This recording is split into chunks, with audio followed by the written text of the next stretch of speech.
तो ये personality development में गुड कम्युनिकेशन का क्या रोल होता है। अच्छा बोलना बहुत जरूरी है, क्योंकि पर्सनालिटी में सबसे पहले तो आपका अपीयरेंस आ जाता है और उसके बाद जब अपने आप को एक्सप्रेस करना होता है तो वहां कम्युनिकेशन ही रोल आता है।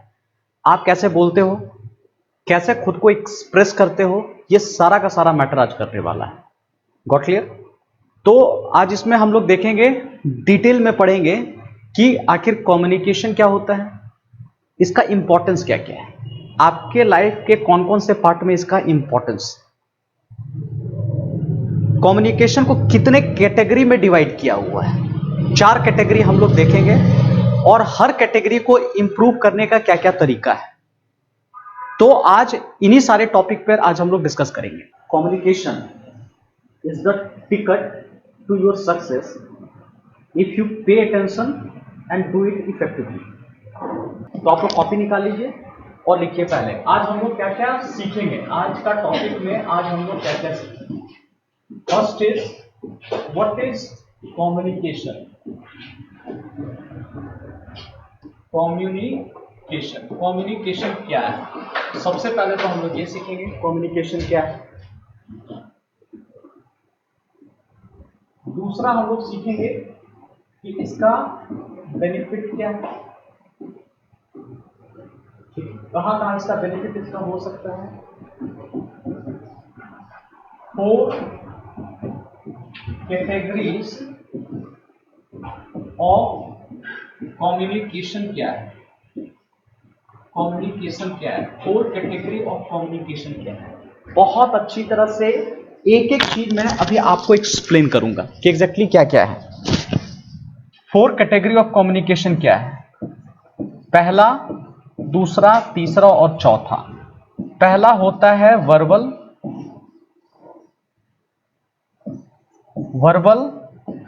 दूसरा होता है नॉन वर्बल, थर्ड है रिटन और फोर्थ है विजुअल। यही 4 कैटेगरी ऑफ कम्युनिकेशन है। वर्बल, नॉन वर्बल, रिटन होता है और विजुअल होता है। इसी के बारे में आज हम लोग चर्चा करने वाले हैं। कम्युनिकेशन क्या है, इसके फायदे क्या होने वाले हैं और वो 4 कैटेगरी ऑफ कम्युनिकेशन क्या है जिसमें वर्बल, नॉन वर्बल, रिटन और विजुअल क्या होता है। उसके बाद का एक टॉपिक हम लोग पढ़ेंगे इंटरपर्सनल और इंट्रापर्सनल। इंटरपर्सनल क्या होती है और इंट्रापर्सनल क्या होती है, मैं हल्का सा बता देता हूं। इंटरपर्सनल जो हम एक दूसरे से भी बात कर रहे हैं, ये इंटरपर्सनल हो गया। और इंट्रापर्सनल क्या होता है, जो खुद से जो हम लोग बातें करते हैं, खुद से बातें करते हैं, बहुत जरूरी। वो टॉपिक भी माइंडसेट पे जाता है पूरी तरह से। ये कम्युनिकेशन का बहुत बड़ा पार्ट है। आप कोई भी इंटरव्यू फेस कर रहे हो, कहीं भी पब्लिक स्पीकिंग में जा रहे हो, गैदरिंग को एड्रेस कर रहे हो, कहीं भी कुछ कर रहे हो, तो इसकी बहुत जरूरत पड़ती है आपको। समझ में आ रहा है? ठीक है, ये टॉपिक का नाम लिखिए, फिर हम लोग आगे कंटिन्यू करते हैं। देखिए, अभी हम लोग सबसे पहले सीखेंगे कम्युनिकेशन क्या होता है। What is communication? Communication is what? Sharing knowledge, ideas और फीलिंग टू अदर पर्सन। इसी को हम लोग कम्युनिकेशन कहते हैं। कोई नॉलेज शेयर करना हो, कोई आइडिया शेयर करना हो या अपनी फीलिंग शेयर करना हो, किसका सहारा लेंगे हम लोग? कम्युनिकेशन का। विदाउट कम्युनिकेशन ये सब चीज हम लोग शेयर नहीं कर सकते। और जरा सोचो, पूरे 24 घंटा में मैक्सिमम टाइम कहीं ना कहीं हम लोग कम्युनिकेट कर रहे होते हैं। सुबह से उठ करके रात तक आप देखिए, मेरे को लगता है कि 90% बात खाली सोते ही होंगे ना, तो वहां भी समझो अपने आप से कम्युनिकेशन हो रही। 100% कम्युनिकेशन मोड में आप रहते हो। या तो इंटरपर्सनल होता, नहीं तो इंट्रापर्सनल होता है। या तो दूसरे से कम्युनिकेट करते रहते हैं, नहीं तो खुद से कम्युनिकेट करते रहते हैं। और कुछ भी नहीं चलता है तो माइंड में तो बड़बड़ बड़बड़ करते ही रहते हैं हम लोग। ये प्रूव किया गया है कि माइंड में क्या होता है ना कि 60,000 थॉट आते हैं जनरली दिन भर में।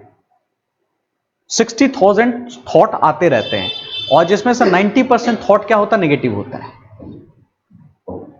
90% जो थॉट होता है ना, वो क्या होता है? नेगेटिव थॉट होता है। खुद से बड़बड़ाते रहते हैं, कौन किसी को बोल नहीं रहे, लेकिन फिर भी माइंड में कुछ ना कुछ चलते रहता है।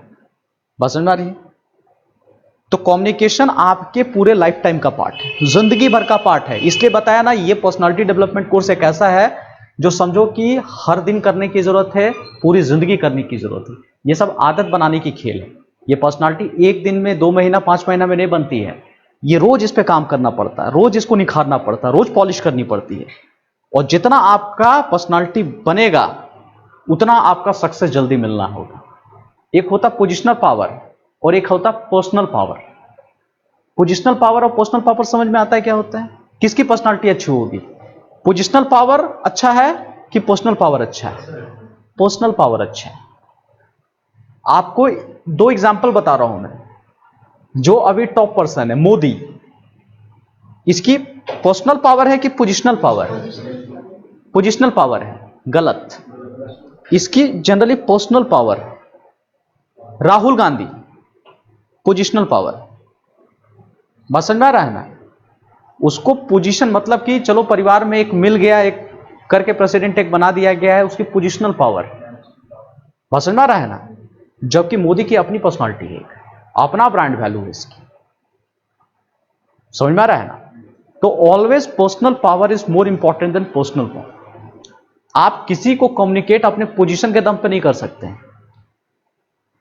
आज यहां का डीसी बोले ना, मैं डीसी यहां का राजा हूं, तुम ये काम करके दिखा, कोई नहीं करेगा। बस समझ में आ रहा है? लेकिन अगर किसी के पर्सनल पावर होगा ना तो कोई कुछ भी करवा लेगा। बात समझ आ रही है? तो कहते हैं ना कि great leader communicates and great communicators lead the world. ये होता है, दुनिया का जितना महान कम्युनिकेटर है ना वो लीड करते हैं। स्टीव जॉब का नाम सुना है? बहुत बड़ा इंजीनियर है। हाँ? नहीं, वो इंजीनियर कुछ नहीं है। मोबाइल फोन का उसको तो एबीसीडी नहीं पता है क्या होता है उसका। बात समझ में आ रहा है? सिर्फ उसकी एक पर्सनालिटी कमाल की है कि ग्रेट कम्युनिकेटर है। उसको अपनी बात ऑडियंस तक पहुंचाने आती है। जब भी कोई आईफोन, आईपैड जब लॉन्च होता है ना और स्टेज पे जाकर के बोलता है तो ऑडियंस उसकी बात को सुनता है। आईबीएम भी एक निकाला था, जब iTunes निकाला था गाना, उसने उसी पैरेलल में एक बनाया उसने। एप्पल ने भी iTunes निकाला गाना और दूसरा कॉम्पिटिटर भी निकाला। दूसरा कॉम्पिटिटर क्या क्या पूरा फीचर बताया कि इतना एमबी स्पेस, ठीक है, ये टेक्नोलॉजी, ये वो समथिंग बता दिया। उसका बिका नहीं। और स्टीव जॉब ने पता क्या किया? उसने लिखा कि 1000 गाने आपके पॉकेट में। बात समझ आ रहा है? क्या दोनों में मैसेज था? दोनों में बताओ क्या है?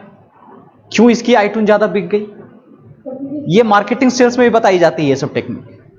हाँ बताइए। समझ में सबको आ गया कि हाँ इसमें Yes. चीज कर सकते हैं। उसकी बात सिर्फ वही समझ सकता है जिसके बारे में जानता हो। बहुत अच्छा जवाब। अरे भाई, टेक्निकल चीज किसको पता है उतना? एक बेसिक पर्सन को पता है नहीं। लेकिन जैसे उसने किसी ने बोला 1000 गाने आपके पॉकेट में, 1000 गाने पॉकेट में, अच्छा 1000 गाना पॉकेट में, सबको समझ में आ गया। इतना एमबी का स्पेस, क्या फायदा हमको? कौन समझ में आएगा इतना? वो तो वही जानेगा ना कि जिसको इसका नॉलेज होने वाला है। Connect the audience. ऑडियंस को समझो, आपका ऑडियंस कौन है।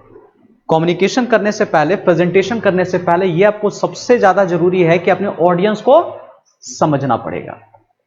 ऑडियंस को समझना पड़ेगा कि आपके ऑडियंस कौन है। आज मैं यहां बैठा हुआ हूं, आप लोग बैठा, तो मैंने पहले ऑडियंस को सेंस किया कि मेरे पास आज कौन आने वाले हैं। जिसको पब्लिक स्पीकिंग करना है, जिसको इंटरव्यू फेस करना है, जिसको ऑफिसर बनना है, वो पर्सन आने वाला है। मेरी ऑडियंस ये है। आज मैं कोई मैथ्स की बातें नहीं करने वाला हूं, कुछ भी नहीं करने वाला हूं मैं।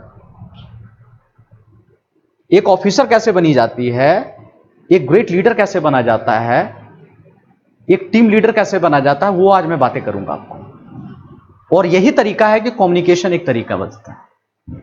जो बताया ना, ये 4 फॉर्म हम लोग सीखेंगे, वर्बल, नॉन वर्बल, रिटन नहीं तो विजुअल। इसी 4 फॉर्म के बेसिस पर हम लोग कम्युनिकेट करते हैं। और क्या कम्युनिकेट होता है जी? नॉलेज, इंफॉर्मेशन, फीलिंग्स, आइडियाज, यही सब तो शेयर होता है। ठीक है, यही सब शेयर होता है। तो आप लिख सकते हो सबसे पहले छोटा सा वर्ड शेयरिंग यहां लिख लेंगे शेयरिंग नॉलेज, आइडिया या फीलिंग